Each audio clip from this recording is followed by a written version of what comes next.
Welcome back to Mrs. and Mrs. I'm Shatara. I'm Elise. Make sure you give this video a big thumbs up and subscribe below. Yes, guys, subscribe. Okay, so today can you read the thing for me? Yeah. So basically we was trying to come up with what we're gonna talk about in this video. And we both, Shatara sent me a screenshot of something. I was like, oh, I just posted something very similar to this on Snapchat. So we was like, okay, let's do it. So the first one was, some people underestimate what you bring to the table until they see you in action at another table. I forgot. Obviously, I found it on Instagram. I forgot who it was at this point. And then the other one that you sent was, imagine mishandling me when I was sent to be a blessing to you. And it's like, we kind of sent this to each other at the same time. So I don't know what we going through. Or what we was thinking about at the time that I screenshotted this. Because I screenshotted it a while ago. Did the you? first one a while ago, yeah. Yeah, and I had came across that. It was either on Facebook or Instagram. I don't remember. I don't even know who it came from. But I was like, this is so good. It is. Because I feel like it happens so often. Mm-hmm. And not even just in like love and stuff, but like relationships, period. I feel like people are always so in competition with the next person that it's like, I was sent here to be a blessing to you. I'm not sure how, you're not sure how, but it's like you're mishandling the whole relationship because you're in competition with somebody. And sometimes people will bring you on their team just to kind of control you. Yeah. Because so that you won't get bigger than them. Exactly. And that's sad. It is really sad. Like, I mean, everybody can make it out here. There's enough room, money, and opportunities out here for everybody. Yes. Like, my market is not your market because God didn't give us the same market. Like, it's different. So it's like, you don't have to mishandle people out of your insecurities. Yeah. Basically. I mean, you never know what piece of advice somebody has for you that's going to take you far. You never know what anything somebody can do for you. I mean, just out of the kindness of their heart, that's going to help you grow. So I don't understand that about people. I really don't. So for me, I think, well, the reason why, now that I think about it, that I screenshotted it, it resonated with me because I have a very specific example of this. Years ago, this was even before I was married. I have a passion to mentor, and you know that, and to just kind of help young girls not to go through the same things I went through, or just kind of know who they are, you know, and not be so insecure, because as I said before, I dealt with insecurity and all of that stuff. And so I remember this person coming to me, we were in the same circle around that time, and this person was just like, I want to do this, this, this. And I'm like, oh my God, it's so amazing. You know, it's so amazing. Like, and I was like, oh, I could learn so much. You know, this person is a few years older. And I'm like, okay, well, teach me. Like, the vision was there.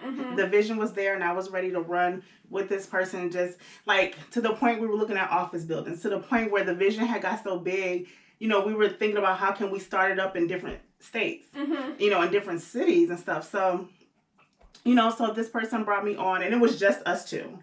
And so we had events, you know, we had this one big event, and I kind of, it wasn't until that event that I noticed things were changing. Whenever the spotlight kind of got on me, things shifted with her. Yeah. And you know, things kind of shifted. And I'm like, okay, every time it was something big that I wanted to talk about or say something, like I kind of got overshadowed and got pushed to the background, or something was snatched from me, or this and this and that or whatever. And I'm like, okay, what's going on? And then it came to a point where like I felt like I was coming to this person to ask him for permission, but I thought like we were supposed to be doing this together.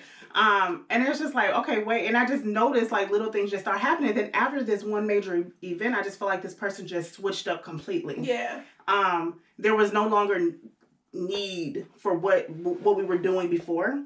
Everything kind of fell to the wayside. And I was just like, what the heck just happened? You know what I mean? And now this person straight was, you know, she got the circle that she wanted, she got, you know what I mean? And everything else just kind of fell. And I was just like, okay, what happened? And it's just like, just so sad. It is. And I'm like, I was so busy trying to build up this person and try to, you know, like be on what I thought was her level, whatever, to try to do things. It was like, I could be doing this myself. You know what I mean? Like, what did you need me for? Yeah. And then it was like, I even went to her and I'm like, well, I want to do this since we're not doing this anymore. What do you think? Oh, that'll be great. But it was no support there. It was, like nothing. I was just like, what happened? So it's, I felt like working with this person, it could have been amazing. Yeah. You know what I mean? But when there's other, in my opinion, outside looking in hindsight 2020, I feel like there was other intentions there. Oh, yeah. And it became more of a personal gain for this person, except for the bigger cause. Yeah. You know what I mean? But I'm like, we could have just worked together and collaborated together on this. It could have been much bigger. Yeah. Of course, personal benefits will come when you work hard, period. But for me, it wasn't a selfish gain in it. Right. I really wanted to make a difference. Right. You know what I mean? And so, now you're at the point where this person don't really want to have nothing to do with you because you're moving on. Mm-hmm. But it's like, we could have did this together. Exactly. You know what I mean? Like, exactly. We could have did this together. And now it's like, there's no communication there at all. Yeah. And there wasn't a fallout, I'm not going to chase nobody. And you know that. Yeah. And I can understand that person not reaching out either. So it wasn't no fallout and I'm fine. Right. But I'm not going to chase nobody. You know what I mean? And I feel like, but looking back, it could have been great. It could have been big. It could have really made a difference. Yeah. We could have really, even we were getting money. People were sending in money. And I'm just like, okay, where the money going? Or, what's going on? Yeah. Like, we could help somebody with this, which was the purpose of this. Right. Which is really sad because now you never know what that could have become. Yes. All because one party has selfish motives at that point. And I believe and it's that. like, that really sucks. It does. And it kind of put a nasty taste in my mouth to even want to work with other people. Yeah. And I know that's not fair. But I was, and I'm not there no more. Don't get me wrong, I'm still very prayerful and discern. I discern when it comes to working with people. And now I just kind of understand God's connections more and more from that. Mm-hmm. Cause something, I look back and I'm like, okay, God, did you order that for me? Right. Or was that something I wanted to do because I had the time and I just was like, oh my God, I was looking at like, look what we could do. It can be so big and so this. But I understand that God can use anything. Yeah. You know what I mean? And I learned a lot from that situation. Even how to move forward in my own endeavors. Yeah. And how not to treat people. And how to be accountable. And how to, write down every income that comes in or goes out. Right. All of that. Right. All of that stuff. And I'm not saying that person was doing anything negative with it. The communication just fell between us to where it wasn't about the organization anymore. Yeah. Does that make sense? Yeah. But that takes me back to like the vision just wasn't there. So like the mission for each party wasn't the same. It wasn't the same no more. Exactly. Or that person got what they wanted and that was it. Yeah. Like that was their end goal. Yeah. That it was their end goal. That's just not what it was. Like clearly the understanding was different between the two. So. But and the thing is, I feel like people can work together. The collaborations can be there when the vision is on the same track and where the end goal is the same for everybody. Mm-hmm. But when you mishandle somebody, getting back to the meme or whatever, when you mishandle somebody, it sucks because that nasty taste is there. Yeah. And you miss out on the bigger purpose of people's lives being changed because the vision done came in or all of that stuff that happened. Mm-hmm.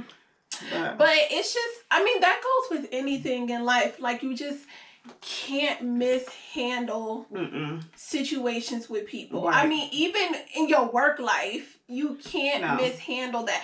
And it took me back to when I was working in retail. And me and my friend, we used to talk about how small retail is.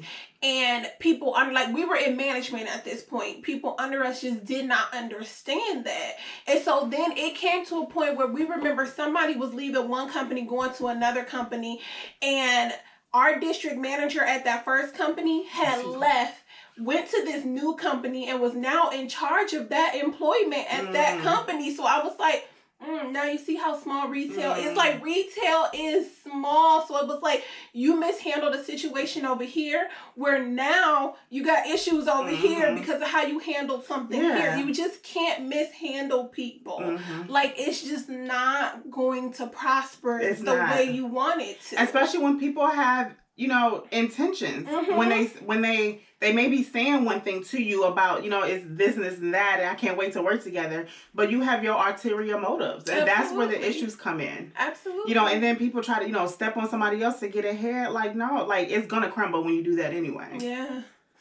So that's why I was like, when I first read it, I read it as in like a dating aspect, because I was like, when you meet people and you're talking to people, and then, you know, you get to a certain point and people are just like, man, I remember back in the day I used to talk to you, and, you know, I felt this kind of way about you and all this. And so then when we're older and now we bring that conversation back, I'm like, well, what happened? Mm-hmm. And so then you still don't understand that you mishandled that situation. Mm-hmm. And it's like, and now you're still mishandling it because I'm a grown woman. Mm-hmm. I'm somebody's mama. So the good mornings, the what you doings, all of that, I'm not here for it. So it's like you say this is what you want, but you're mishandling the situation. Like, you're not asking me, how are you today? How was your day? Are you doing okay? You know, things like that. Like, do you have some time? Can I take you to dinner? Can you know, anything like that? Right. It's like, it's none of that. It's the what you doing, good mornings, and the, okay. Like, so you doing the bare minimum, right, thinking I'm supposed to just give you all my time. And it's like, you know, sorry. But that goes back to, you know, how people say, if he can't recognize who you are, then he's not the one. Exactly. Because the real one will step up and be that. You don't have to, like, raise him or teach him or what to say. Especially at this time in your life, at this age and all of that. Absolutely. Like, what's your goal here? Exactly. You know, and I'm just like, why do I don't feel like I need to have those conversations anymore. And if that's where this conversation is going, and then you contact me like, dang, you went ghost on me. Yeah, I did. Because one, I don't even feel like I need to even continue that conversation. Like, dude, I'm fine. What else? Exactly. Like, okay, next. Mm-hmm. Like, we finna do this every morning. Oh, good morning. Okay, good morning. Like, dang. I don't understand. But yeah, I mean, and like, okay, obviously it does happen in relationships. Like, I mean, I don't think I've experienced it, but I've kind of seen it happen where somebody missed out on a great woman because they weren't mature enough to step up. Mm-hmm. You know, and that part sucks because I feel like, you know, even when I look at my relationship, like, my husband has helped me get to my next levels. It wasn't his responsibility or nothing like that. But when you're with somebody, when y'all can grow together, that, you know, that what makes the difference. He didn't mishandle me to the point where, like, now in his endeavors, I can support him. I can push him and all of that. Absolutely. So, yeah, I mean, mishandling people, we just never know when you come back around to that person. Yeah. You know what I mean? Yeah. Whether it's a career or whether it's in a relationship when your paths cross. Because it'll burn bridges. It'll make you not want to work with somebody else ever again, no matter what. And it could still be great, but it's just like, dude, like. Mm-hmm. And I get it because it's like you start to build this wall against people in certain situations and things, and you try not to hold things against other people because of the actions of someone else. But I'm going to be smart and remember I've experienced this already, and what I'm not going to do is experience it again. And with the same person. Exactly. Yes. So I'm going to be upfront with you. I'm going to tell you, and if you think I'm asking for too much or you think that I'm doing too much, that's fine, because there will be someone who doesn't feel that way. Mm-hmm. So it's like, absolutely. I mean, even with me, like, looking for a job, like, it's almost been a year that I've been laid off, but it's like, I don't want to settle. Right. You know, like, there's jobs I can settle for, but I'm like, with the experience that I have, I'm not settling for that. Mm-hmm. Like, the knowledge that I could bring to somebody's team, the hard work that I'm going to bring to somebody's team, like, I'm not going to settle for it. So it's like, I went to a couple interviews, and before I even accepted the interview, I had asked questions, and the girl wasn't truthful. So I didn't even stay on the call. I hung up. And when she called me later to, like, follow up, I told her, I was like, I mean, not to make it seem like I'm stuck up or nothing, but did you even read my resume? Like, did you even feel like this would be something that I would be interested in? Because according to the things on that piece of paper that you said you read, you would have never called me for this. And then the questions that I asked you, you would have known, this ain't for me. This ain't for her. So again, it's just, I got time to be wasting time. Yeah, like, you're mishandling people's time and efforts. And, like, don't do that. Don't do that. Like, there's just so many people who are out for their own gain. Yes. That it's like, you don't know what that does to other people. Right. So it's like, just that part. Yeah. It does a lot, because I was on that end of having it done to me.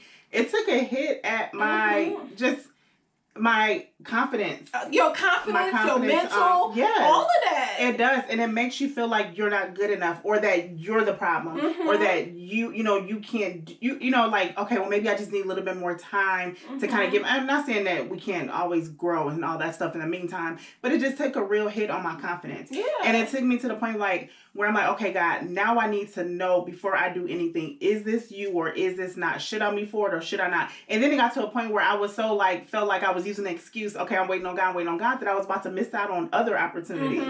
You know what I mean? Because my confidence was shaken because of that experience. Right. You know what I mean? And then looking for validation. Like, now I'm like, okay, in my next endeavor, am I doing a good job? What do you think about this? Always having to look, and we talked about this before, always having to look for someone to, like, you can do it. Oh, you got it. And no, you really don't. Like, when you know who you are, no, you don't have to settle, or you can do what you want to do. You know what I mean? Yeah. And go after the things that you want to go after. Yeah, absolutely.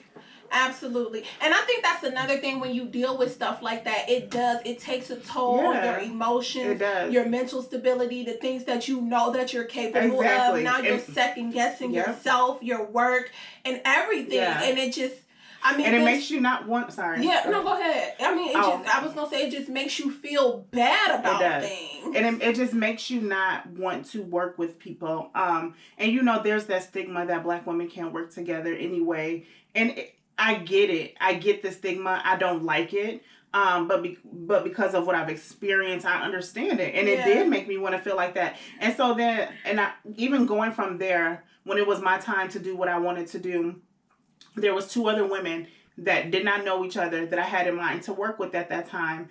And it took me forever just to reach out because of, like, okay, how this gonna work out? Is they gonna get along? But when it's God's timing for something to work out, it all just kind of comes together. And then those 2 women got to know each other and fell in love with each other, for the work, for the cause, you know what I mean? And where it just worked, and it was an ease, and it was a flow, and all of that stuff. Which is good. Yeah. Which is good. But I do know what you mean. Like, it's hard. It is. It's hard bringing women together, period. Right. It's hard bringing Black women together because everybody is just so empowered. Yeah. So it's just really hard sometimes. And then it's like you want to make sure that there's no ill intentions behind it. You want to make sure that everybody's on the same page. And then you feel like you can't trust nobody. Right. So then you want to be controlling and control what they do and all that stuff. Yeah. It is. It is a lot when you've been mishandled in a situation and you're trying to bounce back from that. Yeah. But it takes time. But then on the other hand, you can't help everybody. Like, no, you can't. This is a conversation me and Sharice always have. And we'd be like, in corporate America, the Black girl got to look out for the Black girl because nobody else is going to look out for the Black girl. Yeah. But we always say, you got to be careful about who the Black girl is that you're looking out for. So if it's like I need to mentor her and teach her some things, I'll do that. If I need to push her into certain directions, I need to do that. So, and you kind of discern those people. You kind of know, like, okay, you do. I got you. Yeah. As long as you do your part, I got you. Man. For real. But yeah, mishandling people, it's too often that it happens. I hate to see it, though. I hate to see it in relationships. Yeah. And I understand that people do make mistakes. A mistake is one time, though. After that, it's a choice about what you're doing. Absolutely. You know what I mean? I hate to see it in relationships. I hate to see relationships crumble from it. I hate to see that just be honest and upfront about what you want when you're working with somebody. That's the best you can do. And if that person is not on the same page with you, then let it be, because then it'll hurt the friendship. It'll hurt the relationship when you just trying to do or make do with somebody and you're not ready to, like, move forward for real. Yeah. You know what I mean? Yeah. And I just think those ulterior motives is what made me angry at the end. Yeah. Because now when you look back, there was a whole other motive. Yeah. Because for you to just stop something after that happened or you got what you want, that's what it looks like. Exactly. You know what I mean? It looks like you just used me to get what you wanted, and now I'm no longer a need to you. Exactly. So, but yeah, if you just be upfront with people, be honest. Yeah. And that's in all aspects, though. I always tell people, just be honest. Just be honest and tell me. Say it. What is it? Right. So, and it is like, I know where our church, during church, they have this saying where better together. And it is true. I feel like people are better together. I feel like when people can come and work together for the greater good, for the to make a difference, because that's what I'm about, really making a difference in people's lives. But when people can come together and make a difference, you can reach more people. Absolutely. You know what I mean? So Absolutely. You just have to have the right people to work together with to make that difference and make sure there's no ill will, no other intentions, no ulterior motives that are there. Yeah. Yeah, that was good. Yeah. I think we covered it. But yeah, let us know, have you ever been in a situation where you feel like you was mishandled, and how did you bounce back from that? Leave a comment about it. Yeah. Let us know what y'all think. Mm-hmm. Let us know if you've ever been on the other end of it. Have you mishandled somebody and then seen them at the table doing what they do, and then you like, dang, I missed out on that. Have you? Do you think? Like you ever feel like you missed out on somebody? I don't think so. Or a not just somebody, but a situation. Yeah, I know what you mean, but I don't think so. Mm-hmm. I can tell you, this is crazy. I can tell you another situation where I've been mishandled, girl. Wait a minute, y'all. I'm gonna tell y'all. So I went to school. My degree and stuff is in family studies. So I wanted to work with family, social services, like all of that stuff. Mm-hmm. So when I first, Lord, when I first moved back home, I didn't have a job for a while. Mm-hmm. And so I wound up getting a job at this company, and I actually liked them. I feel bad that I left them to go do what I thought I wanted to do, which is to work with family and kids and all that stuff. So I wanted to be a daycare director. So this person, this daycare had reached out. I don't know how, who knew who, but they reached out to me, asked me, was I looking for a job in this? And they was looking for a director of their daycare. Mm-hmm. So I was like, yeah, like, oh my God, that's so great. So I went through the whole interview process, everything with DCFS, all of that stuff to make sure background was clear, fingerprint, all that stuff takes a while. So when it's time for me to end my job with the corporate company, I did. So I became their daycare director. So it was a home-based daycare, but they literally were growing out. So but in the midst of hiring me, they had already acquired their facility. Okay. And so I moved the kids into the facility, setting up the classrooms. Like, everything was straight. Had my office, like, everything was good. And so then I had, the business stuff on the wall, the licensing stuff on the wall, everything on the wall, right? So one day I get a call that, Shatar, you got to get all the kids out of the building and get a bus and take them to Chuck E. Cheese. Why? Why? We ain't got our license in this DCFS people on their way. She. I never told you this? I don't think so. So I'm like, wait, what? Now, I could be in trouble for this. This could affect me.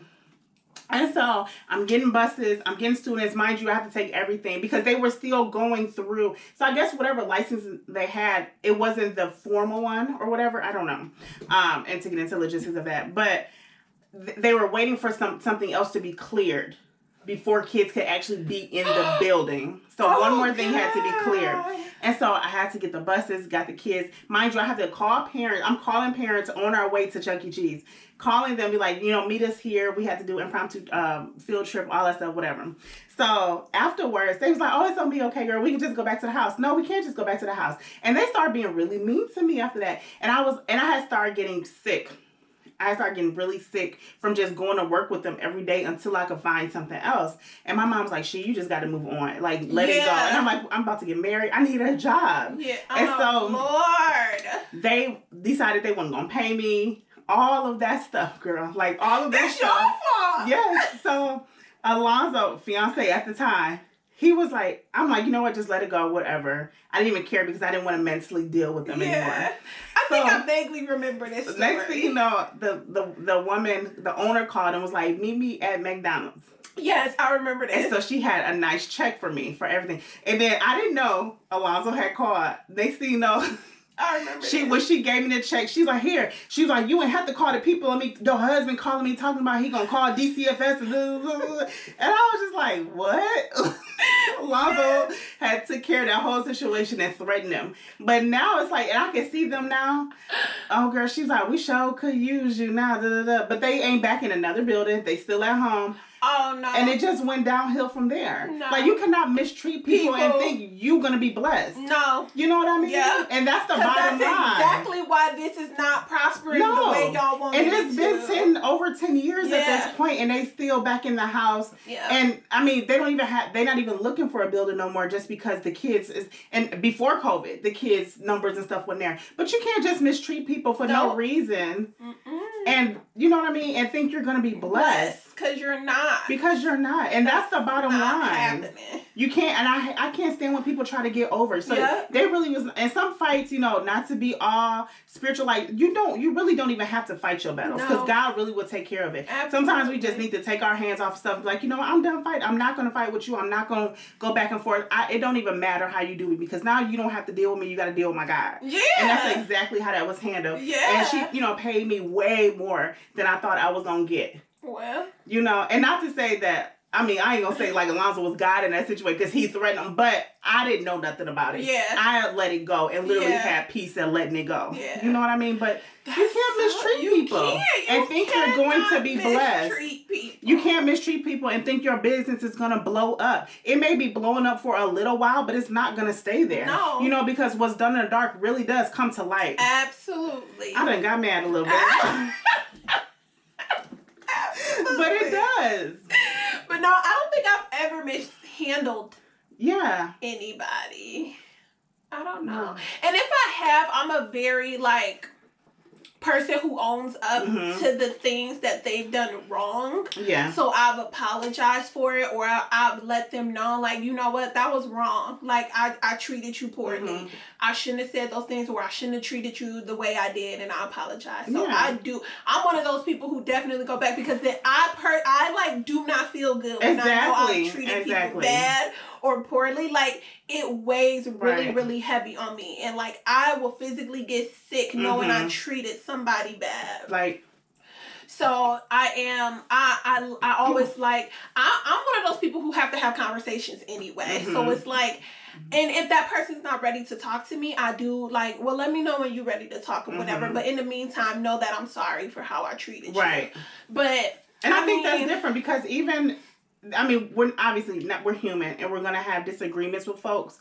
But that don't mean I want to see you lose. Exactly. You know what I mean? It's not nothing like that. It wasn't intentional for me just to snap like that. You know what I mean? And then I hope everything about you don't work out. Right. Right. Because I'm never that person. Because I don't want anybody to feel like that about me. Right. So I would never, ever not want to see somebody winning or whatever. But I want you to do it in a graceful way. Exactly. And I don't want you mishandling or mistreating people to get to where you want to be. Exactly. But, I always wish people well. Absolutely. And you have to, that is a piece that it's such a piece there when you genuinely wish people well, regardless of how they do you. Absolutely. What they said about you and all of that stuff. Mm-hmm.